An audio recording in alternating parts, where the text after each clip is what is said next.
순복음 평창 마지교회에 오신 것을 환영합니다. 환영합니다. 은혜로 얼굴이 환해요. 성령의 충만한 모습이 서로가 느껴요. 감사합니다. 하나님이 당신을 사랑하십니다. 인상한 딸에도 복 받습니다. 오늘 당신에게 좋은 일이 일어났습니다. 예수로 고백한 대로 된 줄 믿습니다. 할렐루야.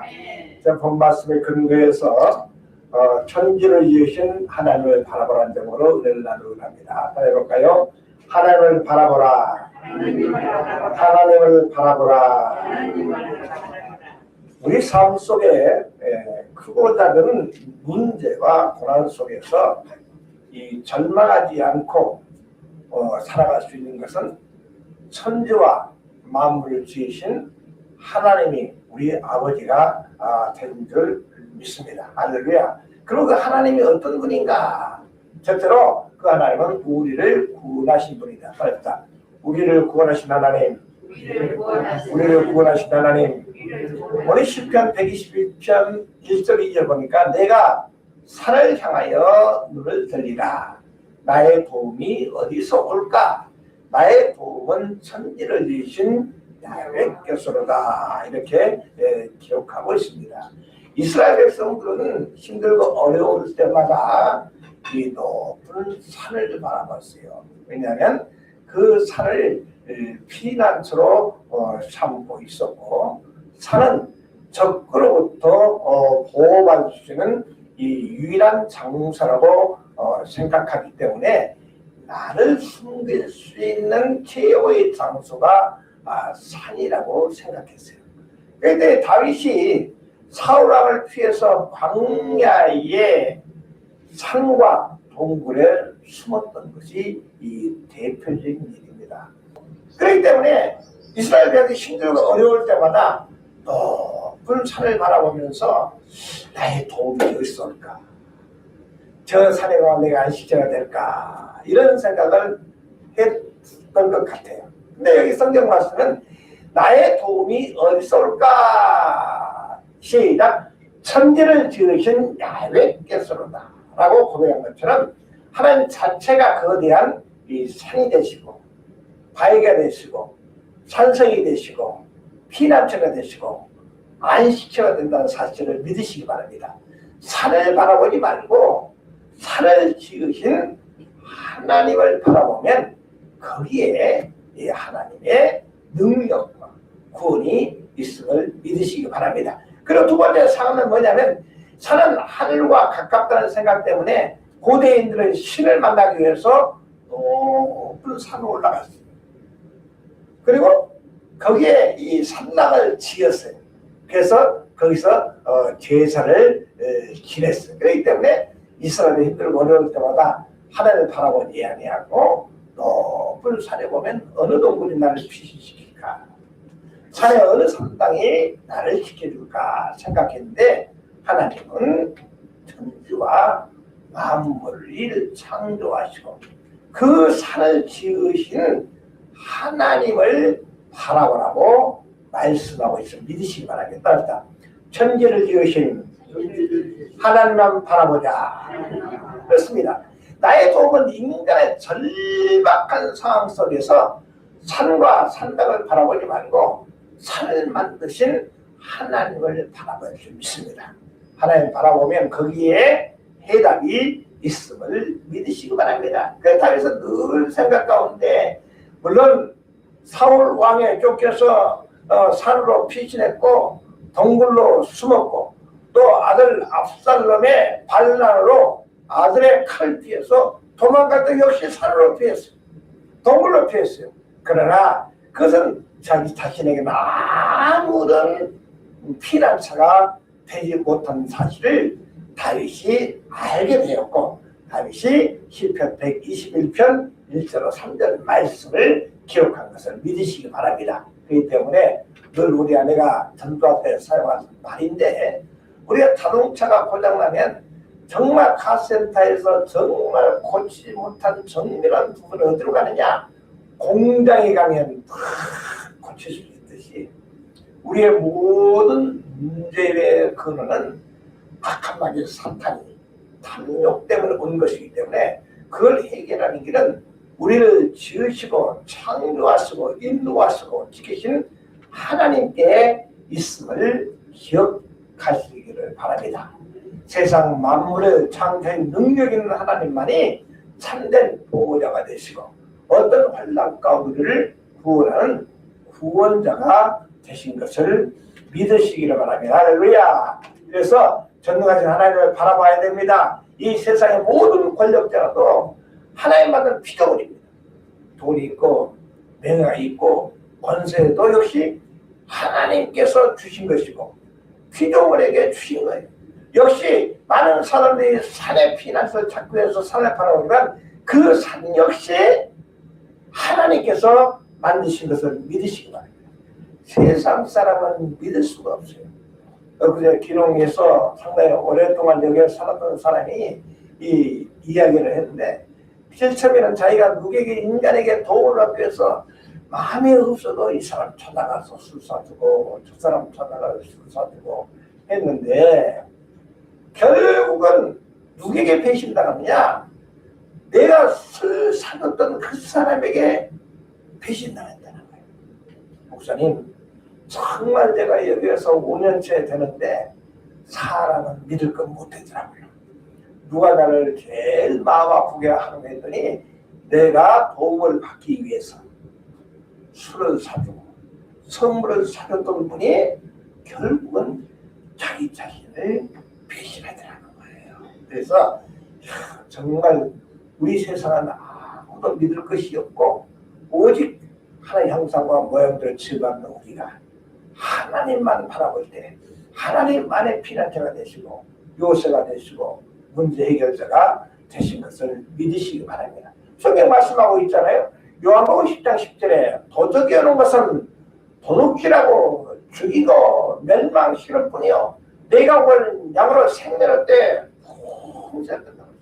사람들을 만날 때 나에게 유익하지 않으면 만나지 않습니다. 결국은 사람은 나를 만날 때 어떻게 하면 저 사람을 이용해서 내가 덕을 볼까 생각합니다.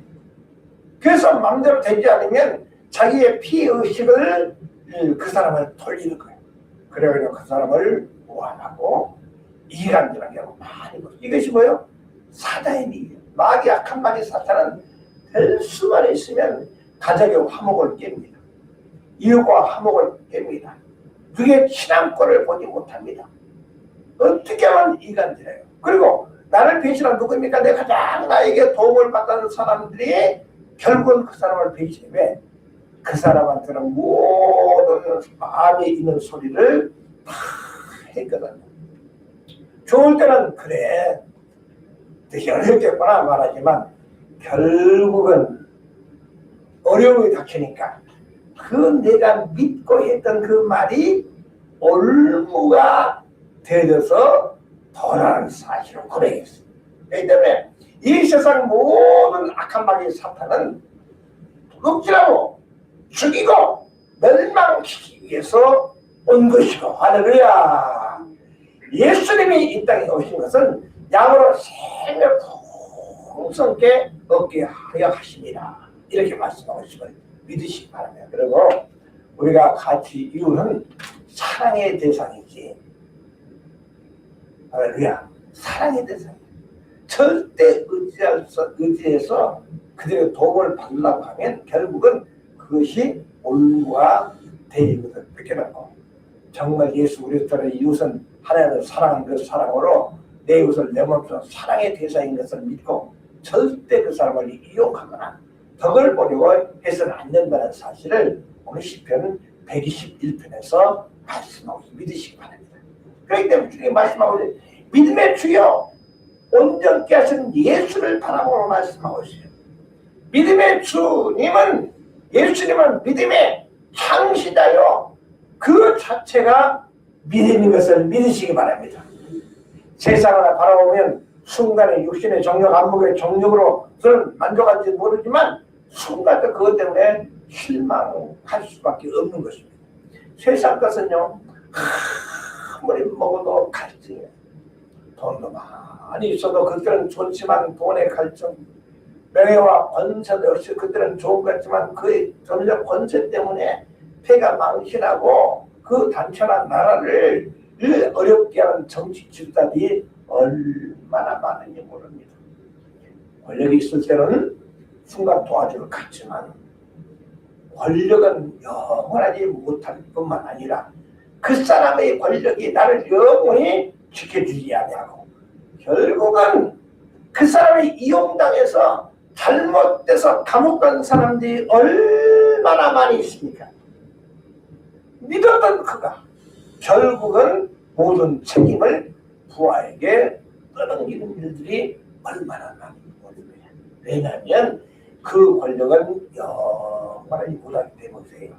그 돈도 영원하지 못하고 그 권성이 영원하지 못하기 때문에 하나님의 준 재능과 탈란트를 하나님의 영광을 위해서 드리는 삶을 살 때 하나님께서 축복하신 것을 믿으시기 바랍니다.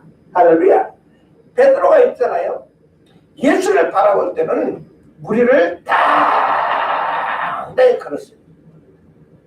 무리를 걷는 순간 이야 내가 무리를 걷는다니까 날 좀 보소 날 좀 보소 하면서 파도를 바라보는 순간 물에 빠지고 말았어요.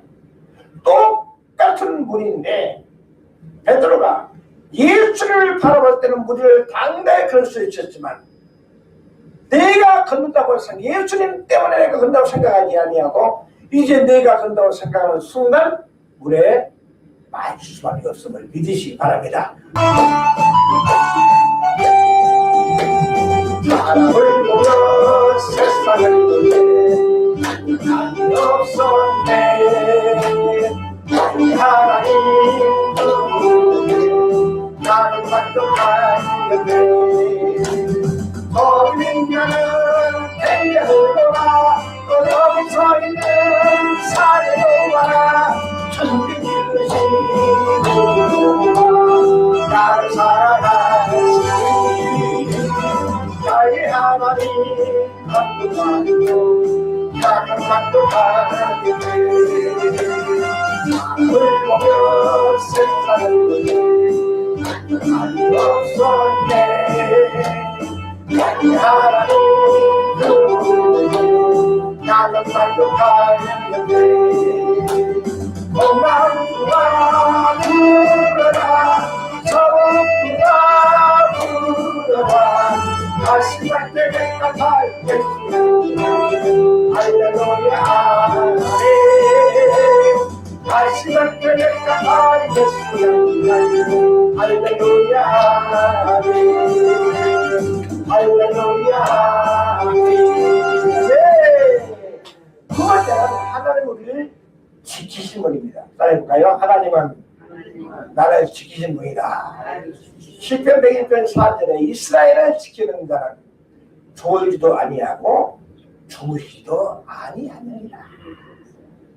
저와 이를 피곤해서 졸고 있을 때 하나님께서는 눈동자같이 저와 이를 지키실 것을 믿으시기 바랍니다. 저와 이를 힘들고 어려워서 피신해 있을 때도 하나님께서는 저와 여러분과 늘 함께 계속 믿으시기 바랍니다. 하나님께 저와 이름을 지키기도 말씀하고 있잖아요.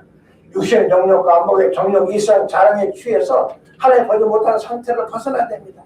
내 세상에 내 가득 차면 하나님 보이지 않습니다.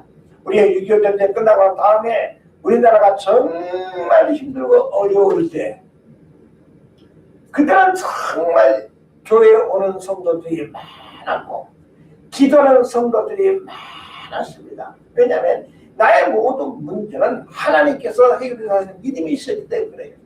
하나님의 은혜로 말미암아 이제 부가 내려가 되고 이 금고에 도염 쌓이고 매가 좀 있으니까 결국은 하나님을 멀리하고 육신의 정욕과 안목의 정욕과 이스라 살다가 폐가 망치한 사람이 얼마나 많은지 모릅니다. 세상의 모든 것은 피조물입니다. 피조를 만드시는 하나님만이 나를 지키시고 인도해 주신다는 말씀을 하고 있어 믿으시기 바랍니다. 세 번째는 모든 판단을 명쾌하십니다. 시작. 야훼께서 너를 지키는 모든 판단을 면하게 하시며 또 내 영혼을 지키심으로 야훼께서 너의 출입을 지금부터 영원까지 지키시노라. 인생을 살면서 환난이 없는 인생은 없습니다. 늘 말하지만 환난이 없는 곳은 공동묘지밖에 없습니다. 무덤에 가면 환난이 있지만 깨닫지 못해서 환난을 지고 사는 거예요. 생각하면 지옥은 너무 고통스러워요. 여러분 좀 사우나탕 가보면 있잖아요. 찜질방에 가서 지치면은 아유 뜨거워요. 금방 나왔다 들었다 나왔다가 조금 더 있으면 뜨거운지도 모르고 살아. 이 세상에 고통 나가면서 지치면은 아 뜨거워 했다가도 이제 만성에 대한 뜨거움도 모르고 죄악 속에 파고들어 사는 사람이 얼마나 많은지 모릅니다.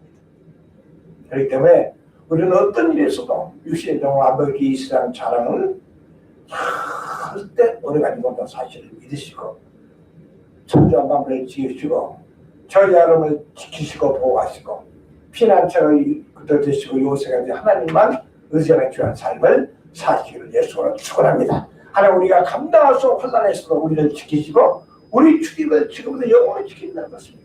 회사와의 눈동자까지 지키고 있다는 사실을 믿으시기 바랍니다.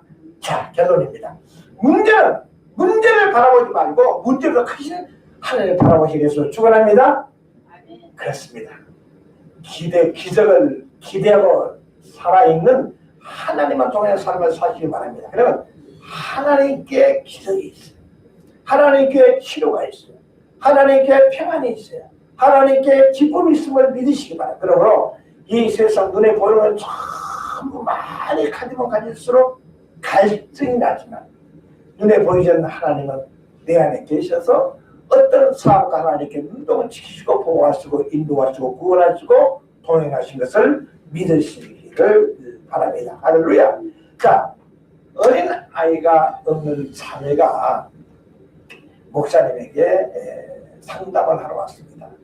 목사님 제가 결혼한 지가 5년이 됐는데 아직 어린아이가 없습니다.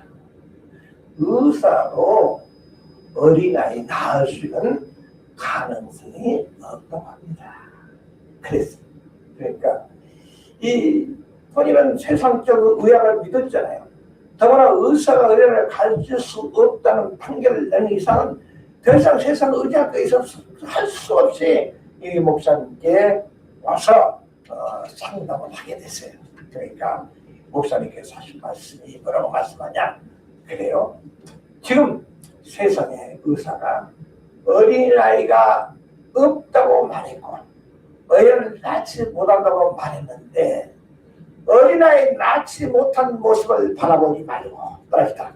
하나님 어린아이를 낳는 모습을 바라보시기 바랍니다. 그래서 날마다 의사의 말을 듣고 나는 어린아이를 낳지 못해. 너는 아이들 못해. 시어머니, 시아버지는 너는 어린아이 낳지 못한다. 늘 나는 할 수 없다는 생각을 늘 듣고 살아서 절망하고 살았는데 목사님께서 너는 어린아이가 없는 것이 아니고 낳지 못한 게 아니고 하나님께 어린아이를 반드시 내게 주었다. 할렐루야. 너는 어린아이를 낳았다.